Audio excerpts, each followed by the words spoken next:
Hey guys, Dr. Ben here at the Functional Medicine Centers. Welcome. I'm going to do another live Q&A this evening and probably about a half hour or so depending on how many questions we get, how many people we get interacting. But in these times of uncertainty and all these questions, I just want to add some perspective, add some thoughts as to what is really going on, what the challenges are, what we can do to protect ourselves, how our bodies are designed to handle these type of situations. So that's what I want to go over today, a little bit more in depth. We've talked in the past about things that we can do to boost the immune system, things that we can do to help our bodies function better. And today I want to go over a little bit more on the statistics, a little bit more on what's really going on out there.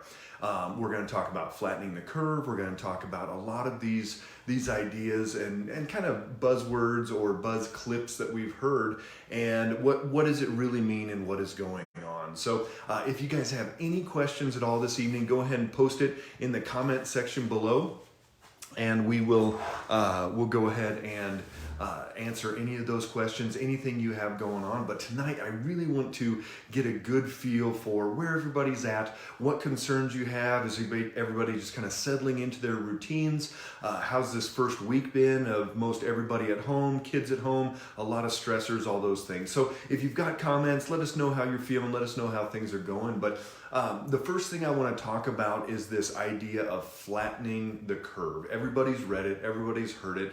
They've talked about it as far as our social responsibility to flatten the curve. What does that really mean? What does it mean to flatten the curve? Well, the curve is going to be the thought of how quickly people get exposed to this virus and what type of effects they're having from it, and they're wanting to spread that curve out. So instead of being this big spike, lots of people getting sick all at once, going to the hospitals, flooding the hospitals. There's only 900,000 beds in this country, and they're thinking there might be over 1 million people that get major infection, things like that. So instead of it going boom, boom, and overwhelming, and that's what's happening in Italy right now, is the medical establishments just do not have the ability to handle the influx of the older patients that are getting sick. So flattening the curve means to extend it out. So it'll go like this as opposed to that. But the interesting part here, and the big thing that you need to be thinking about, is that underneath each one of those curves, whether it's a flat curve or it's a spike curve, guess what? It's the same number of people getting sick. And this is the really important thought process that I want you to be having, and I want you to be asking yourselves. Who's heard President Trump, the governor here in Colorado, a bunch of people saying, hey, this might go what, 18 months? Why is that? I've heard anywhere from 12 to 24 months. So they're hoping that they can spread out the number of people over those 1 to 2 years, as opposed to having it in 2 to 3 months in this major spike and everybody gets it. So if you're over 35, 40, most of you have had the chickenpox. The chickenpox is what? Chickenpox is a virus. Chickenpox comes back later in life for people as they get depleted, as their systems get stressed, or they get older and have immune issues, and they get shingles. Chickenpox is a virus, and almost every single person over 35 had shingles. Hey Denise, how are you? Almost every single person had shingles had chickenpox growing up. Hopefully, God forbid, you don't have shingles. But almost everyone had chickenpox. Why? Because that virus is very contagious and it spreads around and everybody gets it. I'm not saying that everybody's going to get the coronavirus, but what is going to happen is there's going to be a high percentage of people that actually get the coronavirus.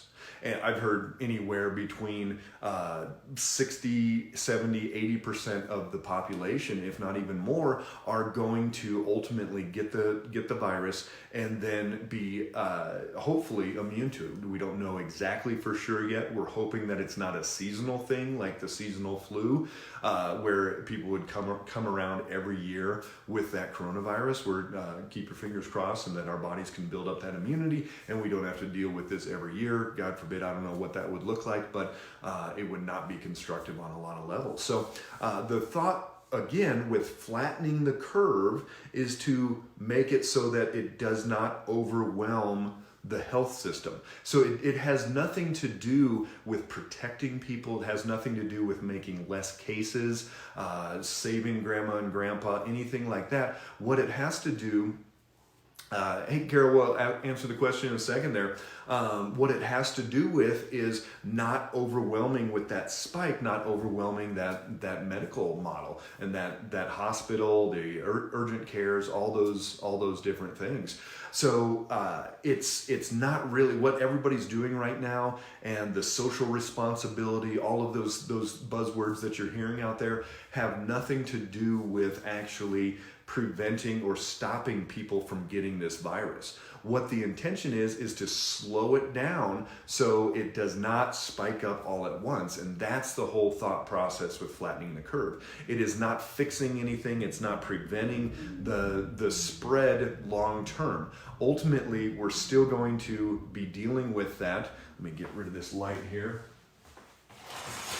We're still going to be dealing with the virus, and almost every single person, the stats I've seen, or the suggested numbers are 60 to 80% of the population are going to have to deal with this virus in the next 12 to 24 months. So what does that mean? And what does that mean for functional medicine? And now, why is this more important than ever, that the functional medicine model has to be at the forefront, has to be up in people's minds and changing lives?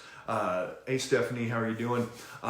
What we're looking at is we've got to increase people's vitality. We've got to increase people's ability to deal with it, to handle these stressors, because most every single person watching this video right now is going to get the coronavirus at some point in the next few weeks to 2 years. And that those are just the stats that are out there. That's what the World Health Organization is saying. That's what the epidemiologists are saying. It is going to happen. So not to scare people, not to freak everybody out. So just know that just by all of us hiding away in our houses, and we're not hiding away, we're just out at the local lake in our canoe and kayak paddling around out there today. But just by hiding away in our houses and closing down basically all business is not going to stop everyone from getting sick. It's not like, oh good, this will just go away in the next month and then we're clear and it's like the seasonal flu goes away. This virus is still going to be in circulation. It's still going to be out there. You saw how quickly it spread from China all the way around the world in a matter of weeks. And so even I've seen thoughts that it's going to do this over the next 2 years, where it will have a flare-up and then it'll kind of calm down and then it'll get exposed again, and people that hadn't had the exposure before, and it'll do it again and again and again until it's worked its way through the majority of the people. The good news is that the percentages of people dying is not as high as was feared. Yes, Italy has its own issues, and there's a very high percentage of elderly people, but if you look at South Korea, if you look at a lot of these countries that are doing it well, it's well under that 3% that they're saying, even under 1% for a lot of the countries that we're looking at.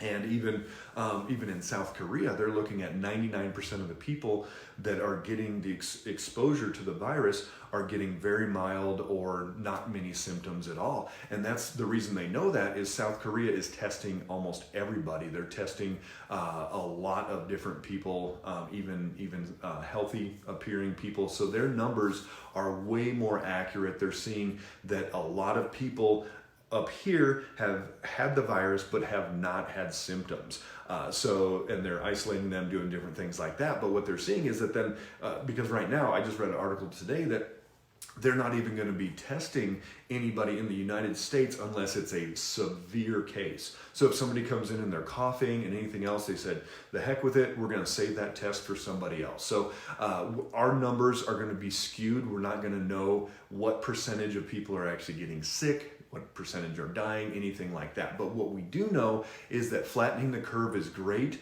but long term, it's not going to be the solution to prevent people from getting sick. So, Carol, you had written, if you have asthma caused by the environmental irritants, are you more in danger of having a severe case of coronavirus? So, not necessarily. Yes, one of the increased risk factors is respiratory issues. My mom, she's had respiratory issues for multiple years now, and we're concerned about her and the antibiotics she's had to do, inhale antibiotics in the past. She's got them on hand in case something does come about. Luckily she's in a small town. They've got a hospital, not many people there, and if she does get sick, she'll have the facilities available there. But I wouldn't say that is going to increase your risk for a more severe case of the virus and the issues with there. The big thing we've got to think about is that it can contribute to viral pneumonia, and it can go into other stages like that. So you've got to be doing as many things as you can to make sure that you're clearing your lungs, you're doing deep breathing techniques. If you have oxygen therapy available, I would be doing oxygen therapy as much as you possibly can to make sure that that your lungs are working as well as they possibly can. So, and I couldn't see the last of the question there, Carol. If you want to write that again, it said does, and then I can't see. Let me see. Yeah, it won't let me do that one. Anyways. So I think the better you can do to keep your body as healthy as possible. So think about asthma. It's anytime we have more mucus, that's going to be a problem. So think about foods. What are mucus producing foods?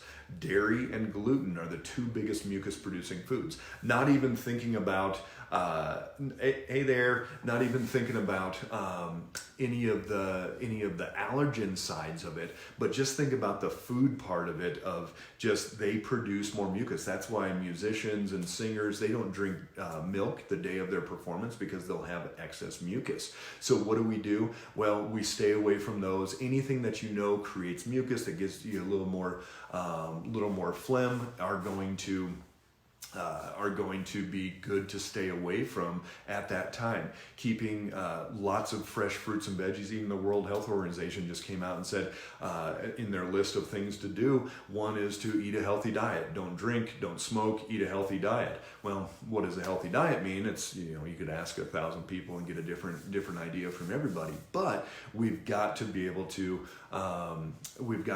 get them as healthy as possible and get that diet good. Hey, Alyssa, you said, I'm hoping my mom will come to you to help with her medical problems. Is it safe to have her take vitamin D3 with high, I'm guessing that says high blood pressure? It cut off at the end there. I can only see so much, sorry. So yes, vitamin D, especially if somebody's starting to come down with any symptoms for this virus or any other type of cold or flu or anything like that. We've talked about this in the past. 50,000 IU per day of vitamin D for 3 days, and then go down to your recommended dose. So if most people I see between 25 and 35 on their vitamin D levels in their blood work, we put them up to 10,000 a day. If you do that, you've got to be retesting in the next 2 or 3 months, making sure that it's not going up too high. I rarely see that happen, but you guys need to keep an eye on it. So if you are taking 10,000 a day, make sure you're double checking your lab tests. But yes, absolutely, go and have her get going with that on the vitamin D. So here's the deal. Who are the people that are most at risk for dying from coronavirus? It's not just the elderly. Healthy elderly are doing okay. It's the ones that have cardiovascular disease, the ones that have diabetes, the ones that have high blood pressure, the ones that are dealing with these cardiovascular inflammatory conditions. And it's not even the immunocompromised. We're not seeing the stats on those. So what is going on, and what do we need to do? We need to make the body as healthy as possible. And almost every single patient that comes in and starts with us, whether they're in their teens all the way up to their 80s, if they don't have full-blown diabetes, cardiovascular, blood pressure, any of those, they are pre. And we know that by looking at their inflammatory markers. We know that by looking at a lot of the different factors in the blood work that are going to tell us, like we have a crystal ball and it's going to say, hey, if you stay on this path, we know what is coming. They've got the inflammation. They've got the issues that somebody that has full-blown diabetes does, but they're just not there yet. So they're still going to be at risk. So almost every single patient that we're working with now, thank God they've been doing what they've been doing with us, because they are going to be way better at fighting this off than anything else. And so this is what I was getting to with flattening the curve with functional medicine, is it's my job as a doctor to take care of my patients. And it's even though, yes, it's socially responsible to have them stay home and do those things, if they need to come into the office and get worked on and get cared for and do the therapies and do the things we need to do to keep their bodies healthy, that is actually the social responsible thing to do on the functional medicine side, because we're going to keep those people healthy so that we're flattening the curve, in that they're not going to have to go to the hospital. They're not going to have to get as sick as somebody else that isn't taking care of themselves the same way. So if we're working with somebody, we're helping them flatten the curve by getting their bodies as healthy as possible. And so that's what we're going to be looking at for at least the next year or two, is if somebody has not had the coronavirus, we've got to get started with them and get them as healthy as feasibly possible so that they can handle this that's coming. And here's the thing, this is probably not the last one. We've got, it seems like viruses, bacteria, things are evolving on a steady rate. There could be another one in a year, 2 years, 3 years, 5 years, whatever it's going to be. We've got to be as healthy as possible. Kind of like the preppers that were out there and they've got their dehydrated food and they've got their water and their guns and all this stuff and they're prepared. Well, we've got to prep our bodies. And we've got to prep our bodies because we don't know what's going to happen with this. And this isn't fear tactics. This isn't to scare anybody, but it's the truth. We don't know yet. Is this going to be a seasonal thing? If it is, then by gosh and golly, you better be as strong as you possibly can every single season, because you know what? This isn't going to happen every year. We can't shut down the entire world, the entire economy every year. And so until we know, until maybe there is a vaccination available, maybe there is a medication available, and Carol, on that side, there is no indication that antiviral drugs work at this point. So unfortunately, there's nothing out there that is showing like, oh good, it's taken it down 50% or anything like that. We're not seeing it. So what do we have to do? We've got to make the body as strong as possible. Look at the blood work, look at the brain, look at every system that's out of balance and fix it. And that's the functional medicine approach, is to fix what you find. There is no antiviral protocol. When my mom healed from MS, when my patient healed from chronic shingles, with all these issues, they did not have a magic protocol. Just like that, there is no magic antiviral protocol that's going to be driving success for the patients that are healing. You know, why do some people get sick and why do some other people not get sick with this? And they may have a little flare up, they may have a cough, a cold, something like that, and other people, they're like, man, that was one of the worst flus I've ever had in my life. Why is that? And then why do some people all the way down the line die? Well, it's because of that inner terrain. And what is going on inside of us? Can we fight it off? Can we deal with it? Can we help the body to actually function better? And we've been talking about that. I've got a whole lot of videos on Facebook here about immune system, about the different ways that we can help with that. So anybody that's watching, if you haven't put any questions in, or go ahead and tell us where you're at. I know we've got some people from Nebraska and some different places on here. So down below in the comment section, ask any questions you have on this, about what flattening the curve means, about what our true social responsibility is, anything and everything that you've been hearing out there. I've been trying to do as much research as possible, get information that is from legitimate sources, and pass that on to everybody. Hey, Denise in Nebraska, bummer about the spring game. I'm not sure if you're a football fan, but yeah, all of us Husker fans are bummed. All right, what are the costs associated with your care? I live in West. Carol, so go ahead and drop us a line. We're back in the office on Monday. We'll give you a call. You can shoot us a direct message through Facebook, or you can call the office. And we're doing a complimentary consultation now, 15-20 minutes, whatever you need. We'll answer your questions, myself or one of my nutritionists, and just go through whatever questions you have. Is it involve you? Is it involve your kids, your family, anything like that? And then what we might be able to do even down the road for full functional medicine workups and getting the body as healthy as possible. So again, every situation is going to be unique. So just drop us a line and we can talk specifically about your case, and we'll do that at complimentary consultation. We're doing those now just to get information out there to calm concerns and fears and help people out with those questions that they have. So again, for anybody jumping on, we've been talking about flattening the curve, and that means instead of this huge spike really fast of people getting sick and overwhelming the hospital, urgent care, all of those, and then coming down, what the powers that be and the politicians and everybody are trying to do is to widen out that curve and slow down the infection rate. But here's the deal. It's the same number of people under that curve as that spike. And as of now, that's what most estimates are, is that it's still going to be the same number of people getting sick. It's just going to be over an extended period of time, so hospitals can handle it, so things can do it. So let's say there's 1 million people that get sick. So instead of those 1 million people in 2 months being in the hospital, it's going to be 1 million people over a year or two. So what does that mean for you if you have not had the coronavirus yet?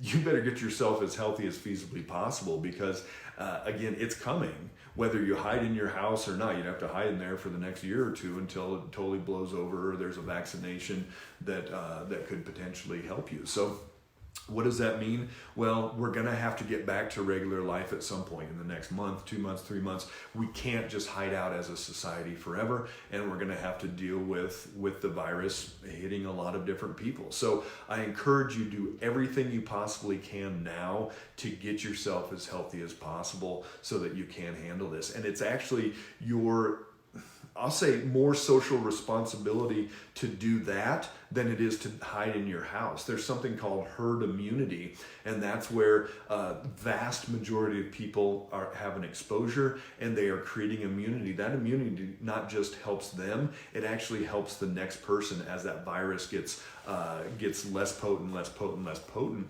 And so as we go through this, I'll post a neat article on it's from New York Times. It was out yesterday, and he talks about herd immunity, puts it into a good way there so that you can kind of understand what we're talking about. But it's our responsibility that if we do get coronavirus, that we're going to be as strong as possible so that we help create more immunity down the road. So I would say, if anything, our social responsibility is to be as healthy as possible, because when that does come, we're not going to get really sick. It's going to be like this, and we're not going to have to go to the hospital and experience as much problems as the people that do have diabetes and high blood pressure and cardiovascular disease and inflammatory conditions and all these things that we see every single day in our blood work. We've got to get that body functioning as well as possible. If you guys have any other questions at all, go ahead and put them down in the comments here, and I'm ready to answer anything at all on those. We've had what antiviral drugs are helpful, and at this point we're not seeing anything in there.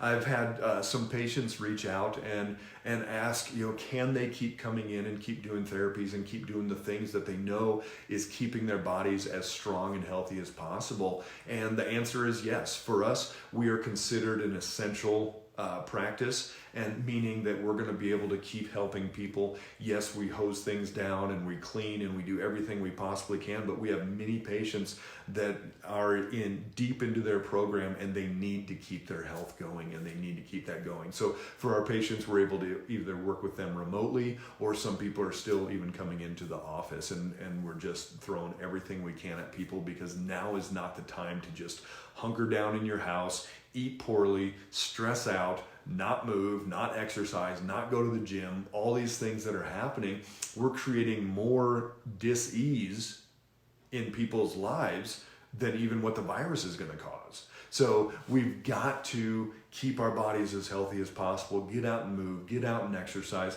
In the last week, I've even bumped up another level of exercise on myself. I've even tried to get outside even more. I've even tried to do more things than I was doing before. Add in a big green smoothie every day that I wasn't doing before, but I'm doing it now. Thank goodness that most grocery stores still have a bunch of fruits and veggies. They're out of rice and pasta and all the grains and things that you shouldn't be eating anyways, but they've got fruits and veggies and celery and cilantro, and we'll put lemons in there, things like that, and we can really get a good feel for boosting that immune system, getting that immune system working as well as possible, so that we can deal with anything that comes our way. So everybody, I want you to be safe out there. I want you to be careful when you're out and getting exposures and all that. Absolutely. It doesn't mean that you just throw caution to the wind and say, screw it, I'm going to get this virus anyways. You still be careful. You still, if you do have it, you don't go around grandma and things like that. But you've got to be working on yourself. You've got to be getting yourself as strong and healthy as feasibly possible. Remember, yes, we want to flatten the curve, but it's still the same